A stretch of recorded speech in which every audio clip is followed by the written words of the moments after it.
Welcome to the deep dive.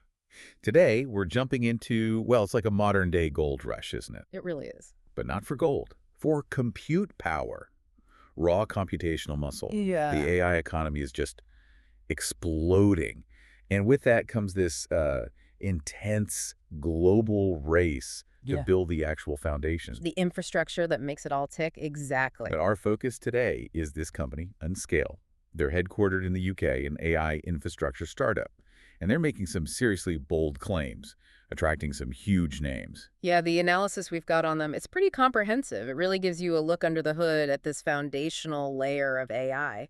So our mission for this deep dive is simple. Pull back the curtain on Nscale. They're making a massive, high-stakes bet in this whole AI infrastructure race. High risk, high reward written all over it. Definitely. We'll look at where they came from, which is surprising, the sheer scale of what they're trying to do, the partners, these titans they brought in. And the challenges, too. They are monumental. Right. The goal here is to give you the fast track, the shortcut to understanding a company that could genuinely be laying the bedrock for what's next in AI. So let's dive in. Let's do it. Okay, so let's unpack Nscale a bit.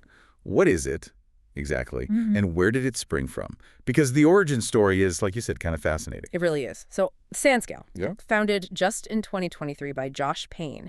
And the fascinating bit, it's spun out of Archon Energy. Archon Energy. They do crypto mining infrastructure, right? Yeah. Seems like a leap. You'd think so.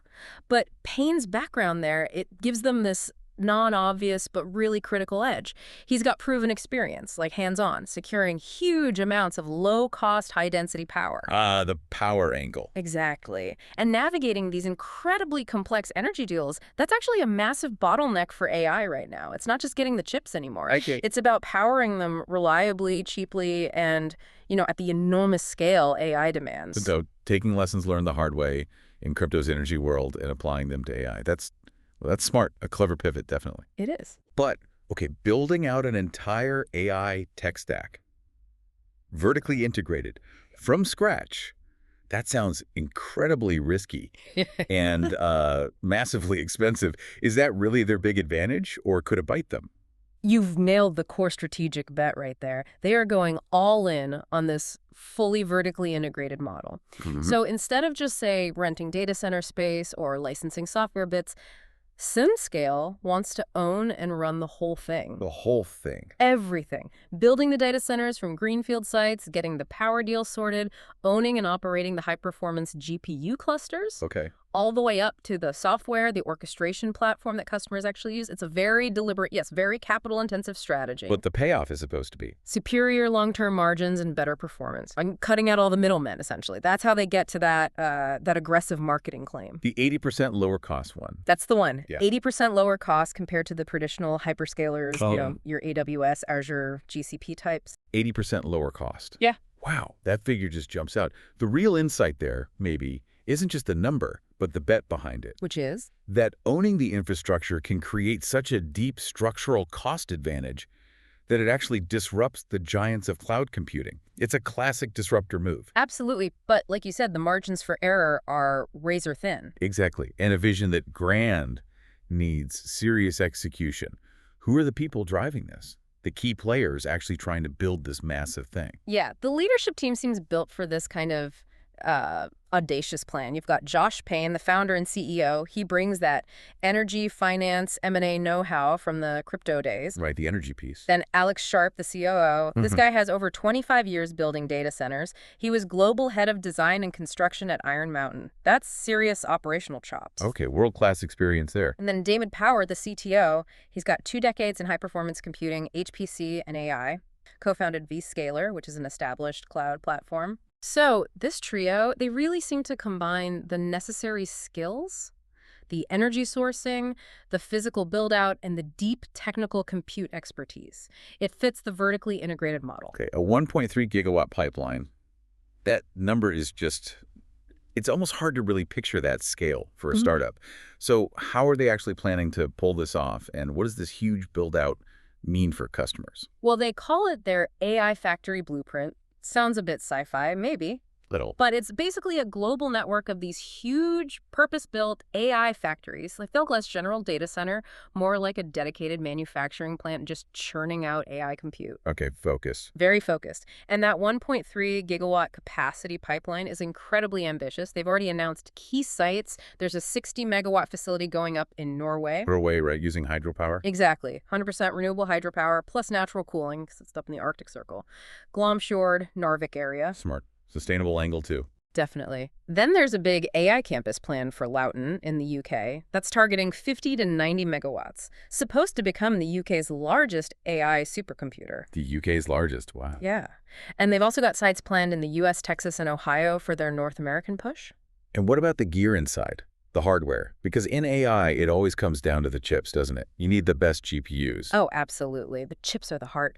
And they have a really deep partnership with Nvidia that's massive in this space. Huge. They've apparently secured access to 300,000 of the latest GPUs globally. We're talking the new Grace Blackwell stuff, GB200, GB300, and the Hopper series, H100, H200. 300,000. Globally, with up to 60,000 of those committed just for the UK sites. Okay, but are they hedging their bets at all? Or is it all NVIDIA? Good question. They're smart about it. It's a dual vendor strategy. They're also offering AMD instant GPUs, the MI300X, MI250X series. Diversification?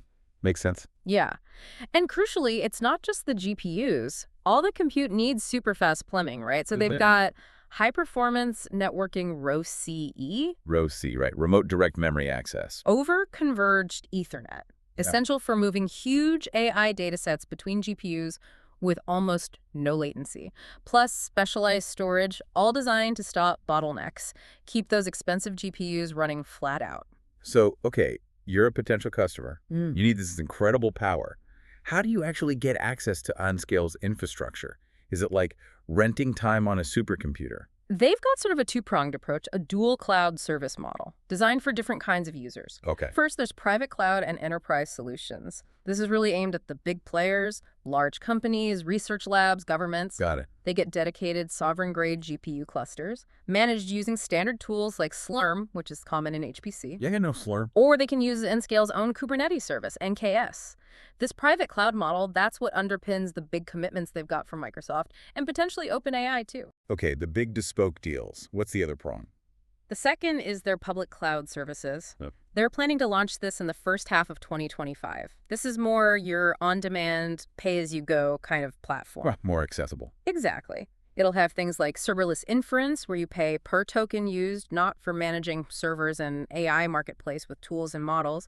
And they're also planning a fine-tuning service. So that dual model helps them sell any spare capacity they have from the big private deals. Precisely. Monetize unallocated GPU cycles and reach a much broader market beyond just the giants. Makes sense. So with all these offerings, this big build-out, Yeah.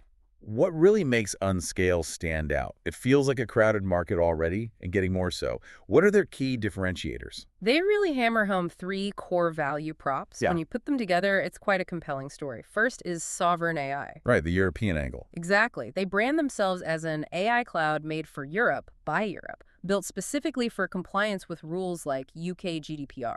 How does that work in practice? Well, the infrastructure is physically located in Europe, governed by UK and European laws, run by local staff, and that resonates. Research apparently shows nearly half of European business leaders see sovereign AI as a big deal now. Data residency, digital independence, these are becoming really critical national issues. Okay, sovereignty first. What else? Second, sustainability. Those Norway data centers are the poster child. 100% renewable hydro, natural Arctic cooling. That's definitely appealing. It's not just greenwashing, it's baked into the design. And it appeals strongly to companies focused on their environmental footprint. And the third point? Specialization. This is key. Unlike the big hyperscalers who do everything, Nscale's entire stack is, quote, engineered for AI, optimized purely for GPU workloads. So better performance for AI tasks specifically. That's the promise. Superior performance and efficiency just for AI model training and inference. They're not trying to be everything to everyone. Laser focus on being the best at AI compute. It really does sound like Nscale has built this powerful ecosystem of partners, almost a web of dependencies maybe.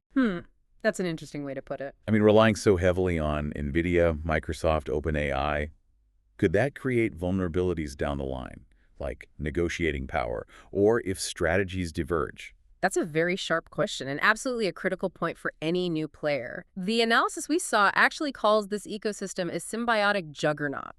Symbiotic juggernaut. Take Nvidia. They're acting like a strategic kingmaker here. It's not just supplying the chips, right? They invested too. Exactly. A direct, pretty hefty equity investment, $500 million. That's not just money. It's a massive stamp of credibility. And it gives Nscale preferential treatment for getting those scarce Nvidia GPUs. Access is everything with those chips. Totally. And Nvidia's publicly backing Nscale's global plans with those 300,000 GPUs, even co-partnering on things like Stargate UK. Okay, so Nvidia provides the tech and the credibility. What about Microsoft? Microsoft is the crucial anchor tenant. They signed a binding 5-year contract worth $6.2 billion. $6.2 billion. Yep. For compute capacity from Nscale's Norway sites starting in 2026, that alone gives Nscale over $1.2 billion in annual recurring revenue. A very solid foundation from day one. Wow. And Microsoft is also a core customer for the UK Lawton campus. And OpenAI, where do they fit in? OpenAI is positioned as the flagship sovereign AI customer for that Stargate UK project. Now, it's important here. They have an offtake option. An option, not a firm deal yet. Right, an option for up to 8,000 NVIDIA GPUs, but with the potential to scale up to 31,000. So yes, these partnerships give incredible leverage and validation, but you're right, there's inherent dependence. It's a very high-stakes balancing act. Absolutely incredible numbers. With that kind of backing, that level of ambition, building factories across continents, their financial story must be something else. What does the picture look like right now? It's really the classic J-curve profile, as the analysis puts it. J-curve. So big spending up front before the revenue takes off. Exactly. Like a steep dive down in terms of cash flow due to massive investment in capital expenditure before hopefully hitting that inflection point where revenue really hockey sticks up towards profitability. Okay. So where are they on that curve? Well, they've raised capital already, $30 million seed round, $155 million in Series A, plus that significant $500 million equity from Nvidia. But that's not nearly enough for building gigawatts of data centers. Not even close. That's just the start. They're currently out trying to raise an additional $2.7 billion. $2.7 billion more. Wow. How's that structured? It's planned as $1.8 billion in debt and $900 million in new equity. Okay. That's serious money. I heard NVIDIA's CEO, Jensen Huang, mentioned a huge revenue number for them. He did. He projected $50 billion in revenue for Nscale over 6 years, which is an astronomical figure. $50 billion seems optimistic. Well, the analysis is careful to frame that more as a strategic signal of market potential from a key partner rather than, a formal financial forecast you can take to the bank. Right, more about the size of the prize. Exactly. Still, that Microsoft contract alone gives them a multi-billion-dollar annual run rate baked in. That's a very strong starting point for the upward slope of that J-curve. Okay, so they have the vision, the partners, the funding roadmap. But who are they actually up against? Who are the main competitors? And how strong is that sovereign AI moat they're building in Europe? It's a battlefield out there, truly. First, you've got the other neoclouds. Neoclouds, like specialized AI cloud providers. Exactly. Companies like CoreWeave, they just went public, actually, valued around $23 billion, projecting $8 billion revenue next year. They also came from crypto mining, interestingly, and are spending massively on CapEx. Another crypto pivot. Interesting. Who else? Then there's Lambda Labs, still private, but rumored to be valued around $45 billion. Known for being pretty aggressive on price and very focused on AI. Okay, so specialized competitors. But the elephants in the room. Are the incumbent hyperscalers? Absolutely. AWS, Azure, Google Cloud. They are, without question, the biggest long-term threat. Why? Just sheer size. Near limitless capital, for one, existing global customer relationships built over years, and incredibly integrated ecosystems of services that specialized players just can't match across the board. So how does Nscale's sovereign AI focus hold up against that? Is the moat deep enough? Well, this is where it gets really interesting, and maybe a bit worrying for Nscale. Their main differentiator is European sovereign AI, right? Yeah. But that moat, it's not impenetrable. AWS just launched its own European sovereign cloud. Wait, AWS did? Yeah. Physically and logically separate cloud, run entirely by EU-based staff. It directly targets Nscale's core niche. Wow, so the giant is moving right onto their turf. Precisely. Which raises the big question. Can Nscale build out fast enough, lock in those key European customers, before AWS and potentially others fully establish their own sovereign offerings and start leveraging all their existing advantages? It sounds like a race against time. It absolutely is, and maybe a very narrow window of opportunity. That's a huge competitive development. Yeah. A giant like AWS mirroring your key differentiator. Okay, beyond the competition, what are the other major risks here? For an investor, or just someone watching this unfold, the complexity alone seems like a risk. Oh, the risks are significant, definitely multifaceted. First up, execution and operational risks. Plain and simple. Right. Building 1.3 gigawatts of data centers across multiple continents at the speed they're planning, that carries extreme execution risk. Think potential delays, supply chain nightmares for vital kit, cost blowouts. And the power sourcing you mentioned earlier. Still a huge challenge. Securing that much power reliably and affordably is a continuous, complex headache. Okay, execution risk is massive. What else? Financial risks. We talked about the capital needed. This is an extreme capital intensity business model. Right. The constant need for billions. Exactly. They'll continuously need to raise huge sums in debt and equity. That makes them really vulnerable if markets turn sour or if investor sentiment shifts away from this kind of long-term capital-heavy bet. That J-curve needs sustained confidence. Makes sense.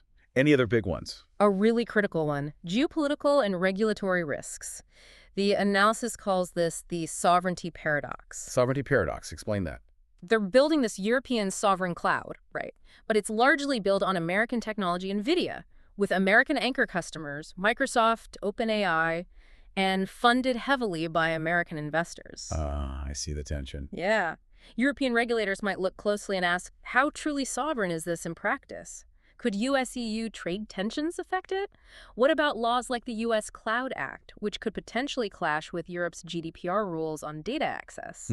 Complex. And then there's that whole UK AI taker debate, too. Critics asking if the UK is just providing land and power while the core intellectual property and the big profits flow back to US tech firms. It's a tricky political dance. Definitely a paradox. One more. Technological obsolescence. The pace of change in AI hardware is just breathtaking. Chips get outdated fast. Super fast. The cutting-edge GPUs they're installing now will be yesterday's news relatively quickly. That means they're locked into constant, very expensive hardware refresh cycles just to stay competitive. It's like being on a high-speed treadmill of innovation and investment.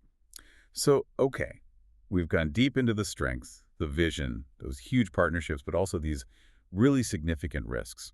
What's the bottom line? What's the overall investment analysis telling us about Nscale's place in this AI foundation building? Well, connecting all those dots, the analysis basically concludes Nscale is a speculative BUY. Speculative buy. So high risk, high reward? Exactly. Definitely high risk, but with potentially massive upside if, and it's a big if, they can execute successfully.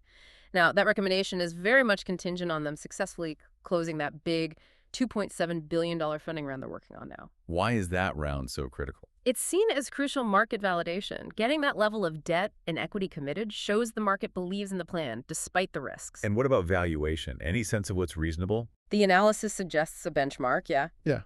Based on that contracted $1.24 billion annual revenue for Microsoft, and looking at multiples for peers like CoreWeave and Lambda Labs, a range of maybe $12.4 billion to $14.9 billion. Billion with a B. Wow. It's a big number for sure, but it reflects the scale of those foundational contracts they've secured and just how massive the perceived opportunity is in this AI infrastructure market right now. Okay. So for you, our listener, maybe you're tracking Nscale's journey or just this whole AI infrastructure space. What are the really critical milestones we should all be watching? The things that will tell us if they're succeeding or stumbling? Yeah, there are a few key things that will be really telling over the next couple of years. First, obviously, financing.